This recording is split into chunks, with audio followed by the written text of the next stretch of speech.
नमस्कार दोस्तों, स्वागत है आपका आज के मुख्य समाचार में, जिसमें सबसे पहली और बड़ी खबर में आपको बताएंगे कि उत्तर प्रदेश में हो चुका है महा ऐलान, 7 चरणों में होगा चुनाव।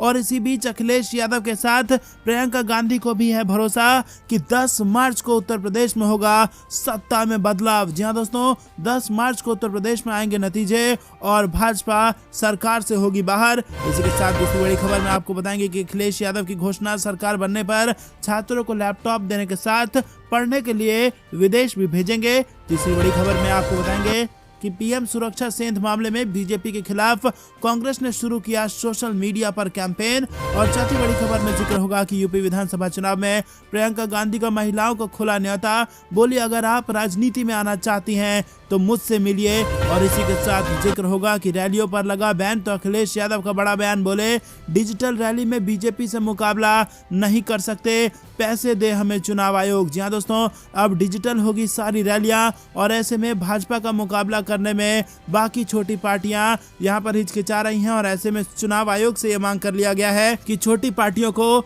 चुनावी रैलियों के लिए पैसे दिए जाएं। दोस्तों, हर एक खबर की गहराई में आपको ले जाएंगे, लेकिन उससे पहले अगर आपको भी ऐसा लगता है कि भले ही कितना भी सोशल मीडिया पर कैंपेन हो जाए, लेकिन 10 मार्च को जब उत्तर प्रदेश के नतीजे आएंगे तो भाजपा के लिए वो बुरे नतीजे होंगे, तो आप अभी इस वीडियो को लाइक जरूर कीजिए दोस्तों, और लाल बटन को दबा के चैनल को फ्री में सब्सक्राइब करके घंटी बजाकर कमेंट में लिखिए जय हिंद। दोस्तों, 2000 के लाइक का टारगेट जरूर पूरा कराइए, अपना लाइक करके समर्थन दर्ज कराइए। रुक करते हैं फटाफट से पहली बड़ी खबर की तरफ। अखिलेश यादव के साथ प्रियंका गांधी को भी भरोसा, 10 मार्च को उत्तर प्रदेश में होगा सत्ता का बदलाव। जी हां दोस्तों, उत्तर प्रदेश में विधानसभा चुनाव की तारीखों की घोषणा के बाद सत्ताधारी भाजपा के साथ विपक्षी दलों की प्रतिक्रिया भी तेज होने लगी है। समाजवादी पार्टी के राष्ट्रीय अध्यक्ष, उत्तर प्रदेश के पूर्व मुख्यमंत्री अखिलेश यादव को भरोसा है कि 10 मार्च को भारतीय जनता पार्टी उत्तर प्रदेश की सत्ता से बाहर हो जाएगी। कांग्रेस की राष्ट्रीय महासचिव तथा उत्तर प्रदेश की प्रभारी प्रियंका गांधी भी 10 मार्च को भाजपा को उत्तर प्रदेश की सत्ता से बाहर बता रही हैं। तो दोस्तों, क्या वाकई में 10 मार्च को भाजपा हो जाएगी सत्ता से बाहर? फटाफट लाइक करके समर्थन दर्ज कराइए और हाँ या ना में अपनी राय जरूर बताइए। रुक करते हैं अगली बड़ी खबर की तरफ। अखिलेश यादव की बड़ी घोषणा, सरकार बनने पर छात्रों को लैपटॉप देने के साथ पढ़ने के लिए विदेश भी भेजेंगे। जी हाँ दोस्तों, उत्तर प्रदेश के चुनाव में जोरदार तैयारी करने वाले समाजवादी पार्टी के अध्यक्ष अखिलेश यादव ने बड़ी घोषणा भी कर दी है। उत्तर प्रदेश के पूर्व मुख्यमंत्री अखिलेश यादव ने शनिवार को पार्टी कार्यालय में मीडिया के सामने अपनी पार्टी की मुख्यता बताई। अखिलेश यादव ने कहा कि अगर उत्तर प्रदेश में समाजवादी पार्टी की सरकार बनती है तो हम छात्र छात्राओं तथा नौजवान को लैपटॉप उपलब्ध कराने का कार्य करेंगे। इतना ही नहीं, उच्च शिक्षा प्राप्त करने के आकांक्षी मेधावियों को विदेश भी भेजा जाएगा और विदेश में पढ़ाई के इच्छुक छात्रों की की जाएगी। उन्होंने कहा कि गरीब परिवारों के बच्चे जो विदेश में पढ़ना चाहते हैं उन्हें भी समाजवादी सरकार बनने पर मदद दी जाएगी। रुक करते हैं अगली बड़ी खबर की तरफ। पीएम सुरक्षा सेंध मामला, बीजेपी के खिलाफ कांग्रेस ने शुरू किया सोशल मीडिया पर कैंपेन। जी हां दोस्तों, आपको बता दें, पंजाब दौरे के दौरान प्रधानमंत्री नरेंद्र मोदी की सुरक्षा में सेंध लगाने के बाद शुरू हुई राजनीतिक विवाद के बीच कांग्रेस ने शुक्रवार को इस मुद्दे पर भारतीय जनता पार्टी के हमले को काउंटर करने के लिए सोशल मीडिया पर जवाबी रणनीति शुरू कर दी है। कांग्रेस के सोशल मीडिया विभाग के अध्यक्ष रोहन गुप्ता ने कहा कि बीजेपी के नेतृत्व वाली केंद्र सरकार की मंशा न केवल वास्तविक मुद्दों से देश का ध्यान भटकाने की है, बल्कि पंजाब में मुख्यमंत्री चरणजीत सिंह चन्नी के नेतृत्व वाली सरकार को बदनाम करने की भी है। गुप्ता ने कहा कि भाजपा सरकार पंजाब की गलियों में गूंज रही भारत की लोकतांत्रिक आवाज से डर रही है और कांग्रेस ने अपने सोशल मीडिया अभियान में विमुद्रीकरण यानी कि नोटबंदी, कोविड महामारी को प्रबंधन, लॉकडाउन के दौरान प्रवासी मजदूरों की दुर्दशा, किसानों के मुद्दे, लखीमपुर खीरी कांड और अन्य सहित कई मुद्दों को उठाना शुरू कर दिया है। तो दोस्तों, क्या आपको भी ऐसा लगता है कि पंजाब के लोगों से डर रही है भाजपा और इसीलिए कर रही है ड्रामा? अपनी राय जरूर बताइए और वीडियो अभी तक लाइक नहीं किया है तो लाइक करके समर्थन जरूर दर्ज कराइए। 2000 लाइक के टारगेट को पूरा कराइए दोस्तों।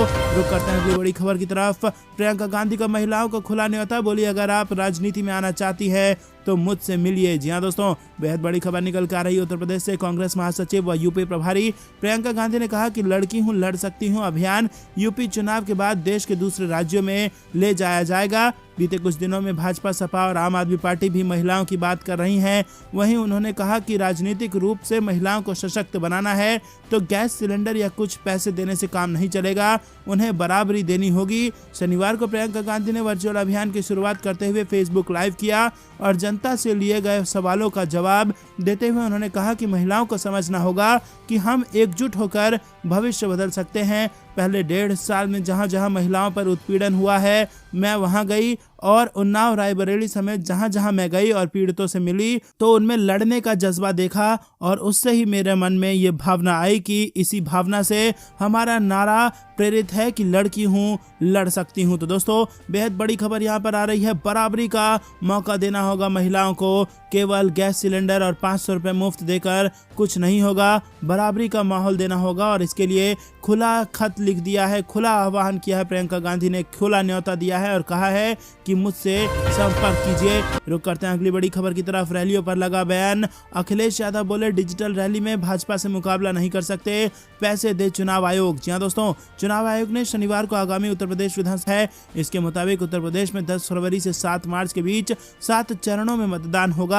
हालांकि इस दौरान चुनाव आयोग ने कहा कि किसी भी राज्य में रैलियों और रोड शो के आयोजन की इजाजत नहीं होगी और आयोग के इस फैसले से सपा प्रमुख अखिलेश यादव खासा नाराज दिखे। आयोग ने कहा कि इन चुनावों में 15 जनवरी तक किसी भी नुक्कड़ सभा व साइकिल रैली या बाइक रैली और पदयात्रा जैसी चीजों पर भी रोक होगी।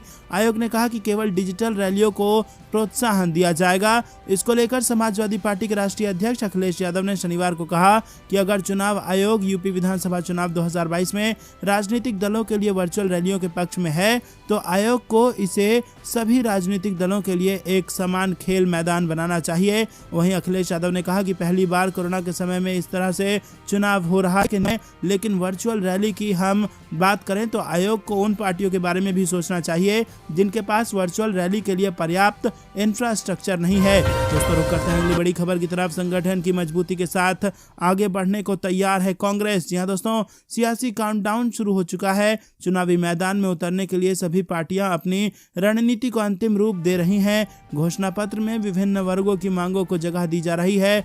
भले अभी बाकी पार्टियों ने घोषणा पत्र जारी नहीं किया हो, लेकिन कांग्रेस ने चरणबद्ध ढंग से शुरुआत कर दी है। वहीं कांग्रेस इस बार महिलाओं की सियासी भागीदारी, बेरोजगारी और महंगाई को मुद्दा बनाएगी। वहीं पार्टी ने बीते 2 सालों में संगठन को मजबूत करने पर विशेष काम किया। कांग्रेस ने इस बार महिलाओं व उनके अधिकारियों को अहमियत देते हुए इसे मुद्दा बनाया है और लड़की हूं, लड़ सकती हूं अभियान के जरिए उन्होंने ऐलान कर दिया है कि इस बार की सियासी जंग में महिलाओं को अनदेखा करना भारी पड़ सकता है।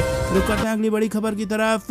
विधानसभा चुनाव 2022, कांग्रेस ने कहा कि लोगों को मिला मौका, बीजेपी पर करें वोट की चोट। जी हां दोस्तों, कांग्रेस ने 5 राज्यों में विधानसभा चुनाव तिथियों की घोषणा के बाद शनिवार को कहा कि इन प्रदेशों में लोगों के पास सुनहरा मौका है कि वो भाजपा के खिलाफ वोट की चोट है, महंगाई, बेरोजगार, किसानों और महिलाओं पर अत्याचार को पराजित करें। पार्टी के प्रमुख प्रवक्ता रणदीप सुरजेवाला ने उम्मीद जताई है कि पंजाब में कांग्रेस की एक बार फिर जीत सुनिश्चित होगी और उत्तर प्रदेश, उत्तराखंड, गोवा और मणिपुर में सत्ता परिवर्तन होगा जहां लोग कांग्रेस को अपना समर्थन देंगे। सुरजेवाला ने संवाददाताओं से कहा कि 5 राज्यों में कांग्रेस का हर कार्यकर्ता मजबूती से लड़ेगा, 4 राज्यों में भाजपा को पटखनी देगा और पंजाब में कांग्रेस का झंडा फिर लहराएगा। सुरजेवाला ने कहा कि लोगों के पास अवसर है कि वो भाजपा को भी हराए और महंगाई को भी हराए। किसानों के पास भी मौका है कि वो लखीमपुर खीरी में टायरों के नीचे कुचलने वालों और ऐसे लोगों को मंत्री बनाकर बैठाने वाली भाजपा को भी सजा दे। रुक करते हैं अगली बड़ी खबर की तरफ। यूपी में आचार संहिता लागू, बनारस में हटने लगे हैं होर्डिंग्स और पोस्टर। जी हां दोस्तों, उत्तर प्रदेश सहित 5 राज्यों में चुनावी बिगुल बज चुका है। आदर्श आचार संहिता की घोषणा होते ही बनारस कमिश्नरेट और ग्रामीण पुलिस के अधिकारी सड़कों पर उतर गए हैं। प्रमुख चौराहे पर लगे तमाम राजनीतिक पार्टियों के बैनर, होर्डिंग और पोस्टर को हटाना शुरू कर दिया गया है। वहीं बनारस पुलिस और नगर निगम के कर्मचारी भी पुलिस के साथ शहर के सार्वजनिक स्थलों पर लगे राजनीतिक पोस्टर और बैनर उतरवाना शुरू कर दिया है। देखते ही देखते पूरे शहर की पुलिस सड़कों पर नगर निगम के कर्मचारियों सहित दिखाई देने लगी है। रुक करते हैं अगली बड़ी खबर की तरफ। गोवा में भाजपा पर बरसे कन्हैया, डबल इंजन सरकार को बताया पूरी तरह से फेल। जी हां दोस्तों, 2 दिवसीय दौरे पर गोवा पहुंचे कांग्रेस के युवा नेता कन्हैया कुमार ने ने भाजपा पर जमकर हमला बोला है। कन्हैया ने अपने एक संबोधन में कहा कि भाजपा का डबल इंजन युवाओं को रोजगार देने और बहुजन समाज के मसलों को हल करने में विफल रहा। कन्हैया कुमार एक कार्यक्रम में गोवा के बहुजन समाज को संबोधित कर रहे थे।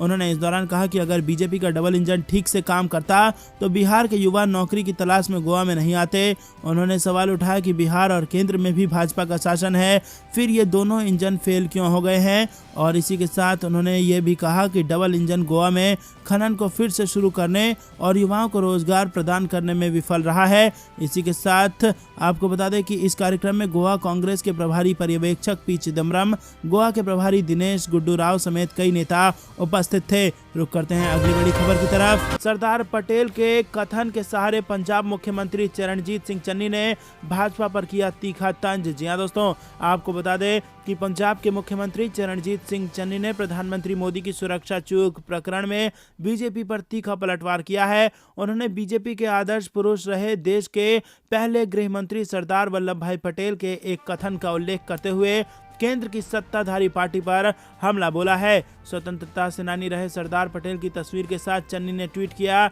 और ट्वीट में लिखा था कि जिसे कर्तव्य से ज्यादा जान की फिक्र हो उसे भारत जैसे देश में बड़ी जिम्मेदारी नहीं लेनी चाहिए। जी हां दोस्तों, बेहद बड़ी बात कह दी है चरणजीत सिंह चन्नी ने। उन्हें कहा है कि जिसको अपने कर्तव्य से ज्यादा अपने जान की फिक्र हो उसे देश में बड़ी जिम्मेदारी नहीं लेनी चाहिए। और दोस्तों, यहाँ कहीं ना कहीं सवाल भी राजनीतिक हलकों में उठने लगा है कि जिसको अपने जान की ज्यादा परवाह हो, क्या वो 130 करोड़ भारतीयों की जान की जिम्मेदारी ले सकता है। तो दोस्तों, यहाँ पर सीधा सीधा तीखा वार करने पर उतर आई है कांग्रेस पार्टी। इससे पहले आपको बता दें कि चन्नी ने बीजेपी के उन आरोपों पर उग्र प्रतिक्रिया दी थी जिसमें कहा गया था कि पंजाब की कांग्रेस सरकार ने हत्या के इरादे के साथ पीएम मोदी के जीवन को खतरे में डाला था और जानबूझकर उनकी सुरक्षा में चूक कराई गई थी। दोस्तों, इस प्रकार के आरोप लगाए गए थे भाजपा द्वारा, जिसके बाद चन्नी ने कहा था कि उनके जीवन के लिए खतरा कहां था, आपके 1 किलोमीटर के दायरे में कोई नहीं था, कोई पत्थर नहीं फेंका गया, कोई गोली नहीं चलाई गई, कोई नारे नहीं लगाए गए। आप कैसे कह सकते हैं कि ऐसा मैंने करवाया था। इतने बड़े नेता का इतना संवेदनशील बयान, लोगों ने आपको प्रधानमंत्री के रूप में वोट दिया है, आपको जिम्मेदारी देना चाहिए और आप कह रहे हैं कि हम अपने प्रधानमंत्री को मारना चाहते हैं। तो दोस्तों, जबरदस्त तीखा प्रतिक्रिया यहाँ पर दी गई है चरणजीत सिंह चन्नी द्वारा। और ट्विटर पर जो उन्होंने यहाँ पर सरदार वल्लभ भाई पटेल की एक कथन को ट्वीट किया है जिसमें लिखा है कि जिसे अपने कर्तव्य से ज्यादा जान की फिक्र हो उसे देश में, भारत जैसे देश में बड़ी जिम्मेदारी नहीं लेनी चाहिए। दोस्तों, अगर आप भी इस बात का समर्थन करते हैं तो तुरंत वीडियो को लाइक करके समर्थन दर्ज कराइए। रुक करते हैं अगली बड़ी खबर की तरफ। दिग्विजय सिंह ने शेयर किया भाजपा के झंडे वाला वीडियो, कहा हो गया भाजपा का भांडा फोड़। जी हां दोस्तों, आपको बता दें कि ये मामला अभी थमने वाला नहीं है और एक नया वीडियो शेयर करके कांग्रेस ने भाजपा को घेरा है। पंजाब के फिरोजपुर जाते वक्त पीएम मोदी की सुरक्षा में हुई चूक को लेकर राजनीति जारी है। भाजपा जहां पंजाब की कांग्रेस सरकार पर साजिश का आरोप लगा रही है, तो वहीं कांग्रेस का कहना है कि ये पूरा भाजपा का ड्रामा था। और इसी बीच मध्य प्रदेश के पूर्व मुख्यमंत्री और कांग्रेस के वरिष्ठ नेता दिग्विजय सिंह ने एक वीडियो ट्वीट पर शेयर की है और बीजेपी पर हमला बोला है। वीडियो ट्वीट कर दिग्विजय सिंह ने कहा कि दूध का दूध पानी का पानी हो गया, भांडा फोड़ हो गया भाजपा का। प्रधानमंत्री मोदी के करीब फ्लाईओवर पर भाजपा के कार्यकर्ता थे, सवाल यह है कि वो एकाएक वहां कैसे पहुंचे। विरोध में प्रदर्शन करने वाले तो दूर दूर तक नहीं थे।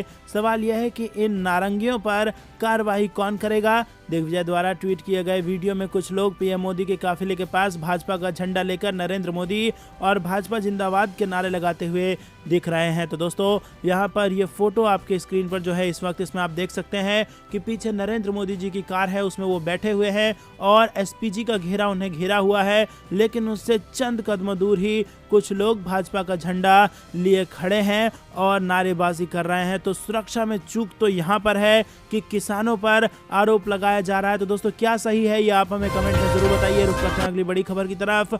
योगी सरकार भ्रष्टाचार अपार, डिफेंस कॉरिडोर में कथित घोटाले पर बिफरे पूर्व आईएएस और अयोध्या का नाम लेकर सीएम पर भी जमकर बरसे। जी हां दोस्तों, डिफेंस कॉरिडोर में कथित घोटाले की बात सामने आ रही है जिसमें 3 लोगों पर कार्रवाई हुई है और इस मामले से जुड़ी एक खबर पूर्व आईएएस सूर्य प्रताप सिंह ने अपने ट्विटर हैंडल पर साझा की है। इस खबर को साझा करते हुए पूर्व IAS सूर्य प्रताप सिंह ने लिखा है, पहले राम मंदिर भूमि खरीद घोटाला और अब डिफेंस कॉरिडोर जमीन घोटाला। अयोध्या में 5 मिनट के अंदर 2 करोड़ की जमीन 18.5 करोड़ की हुई थी।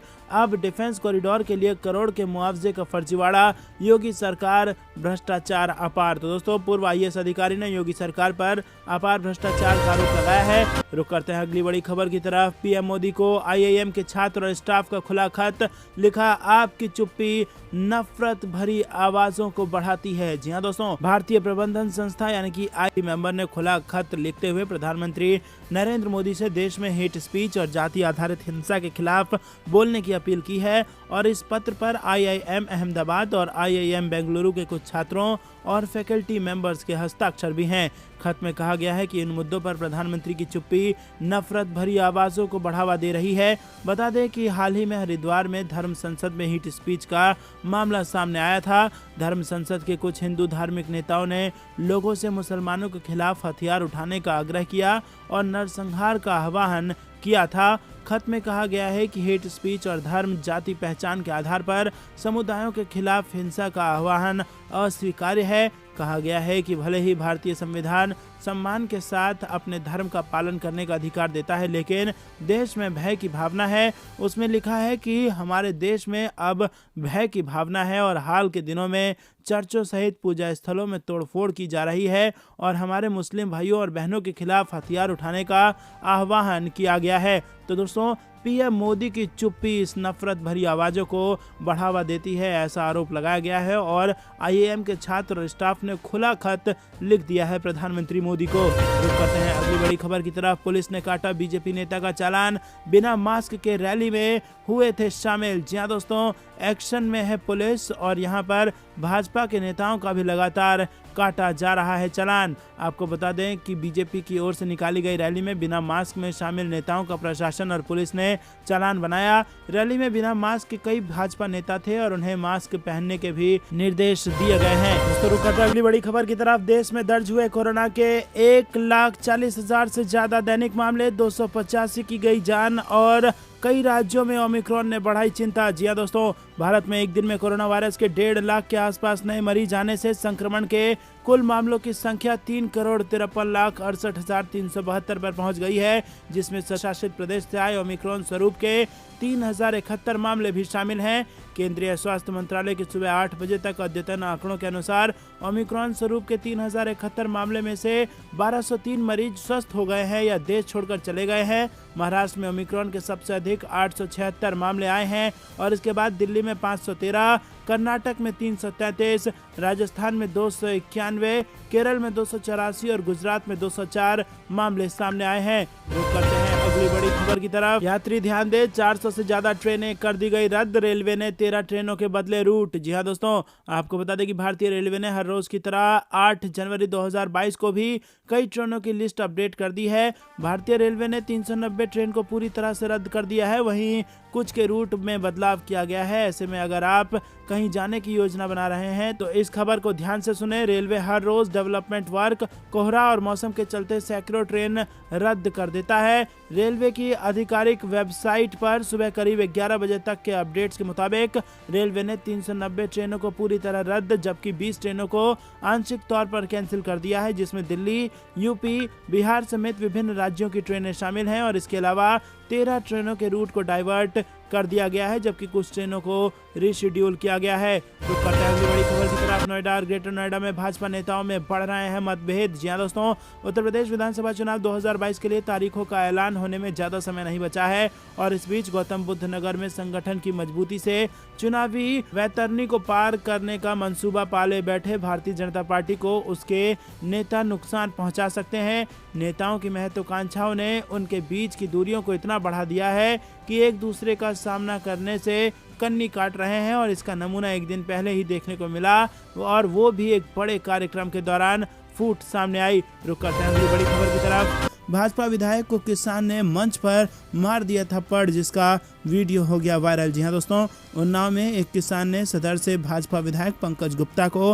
मंच पर सबके सामने थप्पड़ मार दिया और ये देख उनकी सुरक्षा में तैनात पुलिस वाले हरकत में आए और जबरन किसान को मंच से नीचे उतार दिया। किसान ने थप्पड़ क्यों मारा है अभी ये पता नहीं चल पाया है। हालांकि ये जानकारी मिली है कि किसान आवारा जानवरों की समस्या से परेशान था और इस घटनाक्रम का वीडियो सोशल मीडिया में वायरल होने के बाद सियासी खेमे में हलचल मच गई है। 60 साल के किसान नेता का नाम छत्रसाल बताया जा रहा है और उसने भारतीय किसान यूनियन की टोपी पहन रखी थी और उसके एक हाथ में लाठी भी थी और यह वाकया 3 दिन पुराना बताया जा रहा है। जानकारी के अनुसार विधायक माखी थाना क्षेत्र के एरा भदियार में एक मूर्ति के अनावरण के लिए पहुंचे थे, जहां जनसभा का भी कार्यक्रम था और विधायक मंच पर थे। तभी बुजुर्ग किसान उनके नजदीक पहुंचा और थप्पड़ जड़ दिया। रुक करते हैं अगली बड़ी खबर की तरफ।